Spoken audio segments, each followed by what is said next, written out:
안녕하세요. 까치살모입니다. 오늘은 얼마 전에 방송사 기사에서 FA-50에 초음속 미사일을 탑재한다는 이야기를 한 것에 관해서 이야기할까 합니다. FA-50에 초음속 미사일을 탑재한다고. 여러분은 어떻게 생각하시나요? 놀라운 소식이라고 생각하세요? 미안한 이야기이지만 저는 전혀 놀라운 소식도 아니고 특별한 이야깃거리도 아니라고 여겼습니다. 그래서 어쩌라고 하는 생각을 했죠. 제가 왜 그랬을까요? 그건 너무 당연한 것이고 이 분야를 조금이라도 아는 사람들은 다 알던 이야기이기 때문입니다. 그럼 제가 왜 다 알면서도 그것에 관해서 언급하지 않았을까요? 할 필요도 없었고 이유도 없었으니까요. 그리고 FA-50에 초음속 대한미사일을 탑재하는 게 중요한 문제가 아니기 때문입니다. 그럼 뭐가 중요할까요? 중요한 건 KF-21 블록3의 내부 무장창에 초음속 대한미사일을 탑재한다는 사실입니다. FA-50에 초음속 대한미사일을 탑재하는 건 그 과정에서 나오는 부수적 효과에 불과합니다. 현재 우리가 이미 개발한 함대함 초음속 대한미사일은 무게가 1500kg입니다.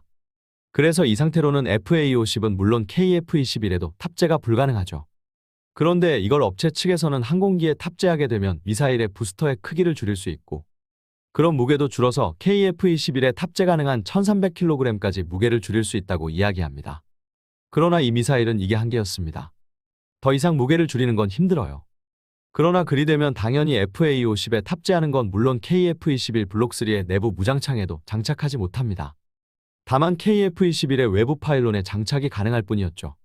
그래서 국방과학연구소가 제안한 게 액체 램제트 미사일이 아닌 고체 덕티드 램제트 미사일입니다.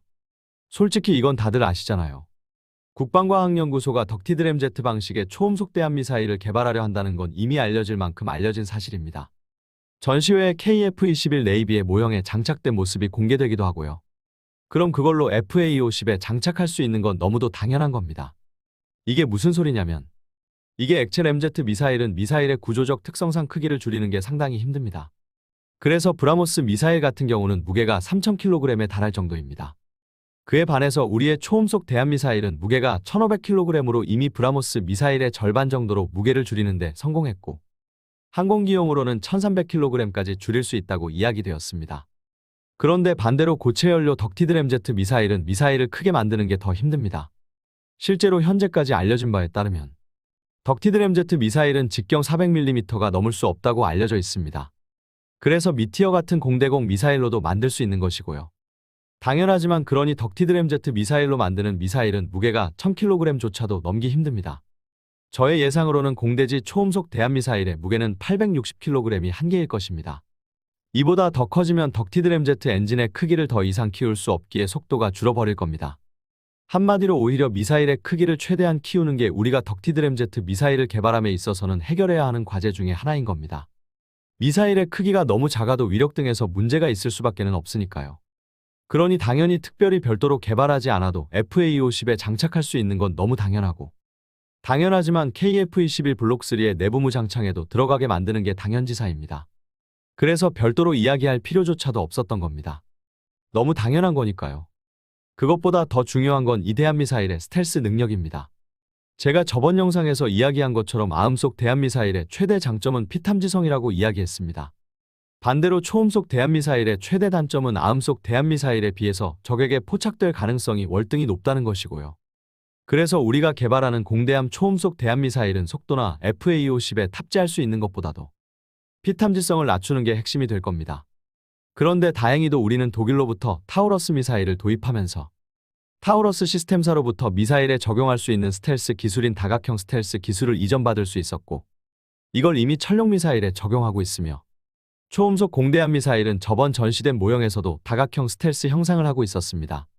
한마디로 우리가 개발하는 초음속 대한미사일은 세계 최초로 스텔스 초음속 대한미사일이 될 가능성이 높다는 점입니다.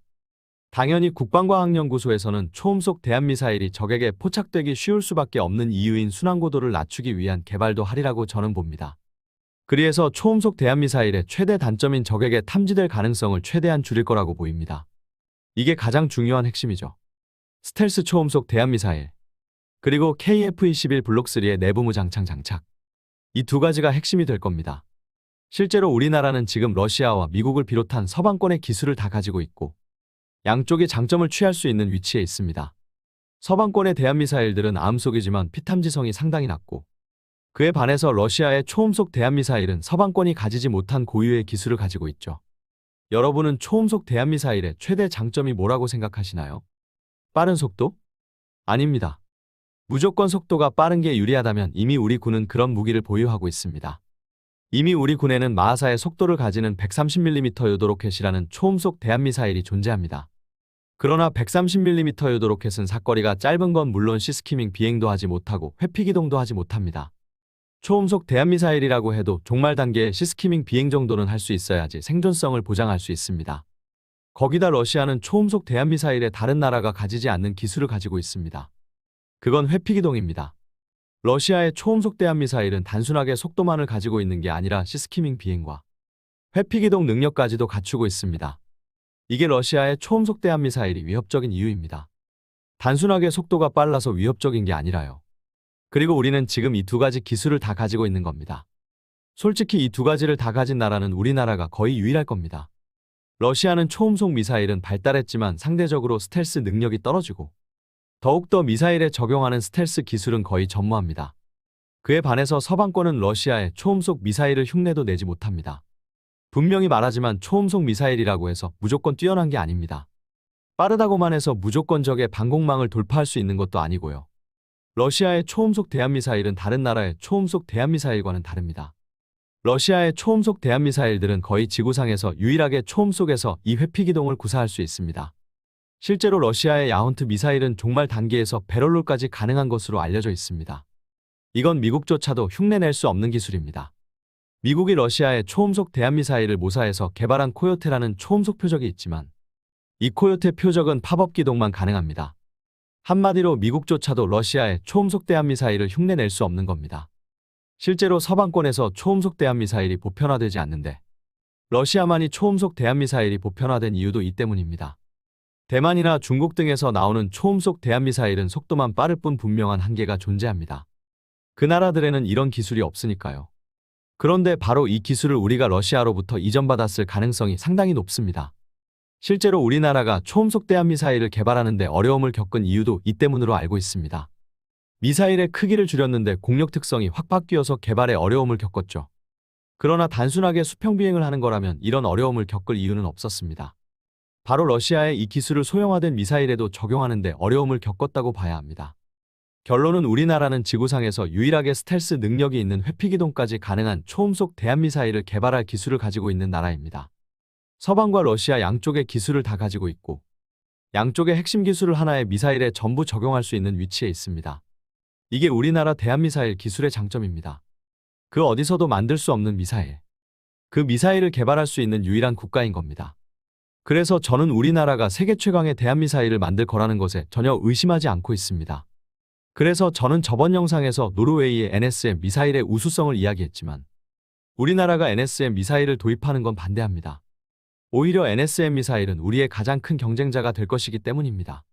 세계에서 유일하게 미사일에 적용 가능한 스텔스 기술과 그리고 초음속 미사일의 회피기동 기술을 다 가진 우리나라가 굳이 NSM 미사일을 도입할 이유가 있을까요? 여러분은 어떻게 생각하시나요?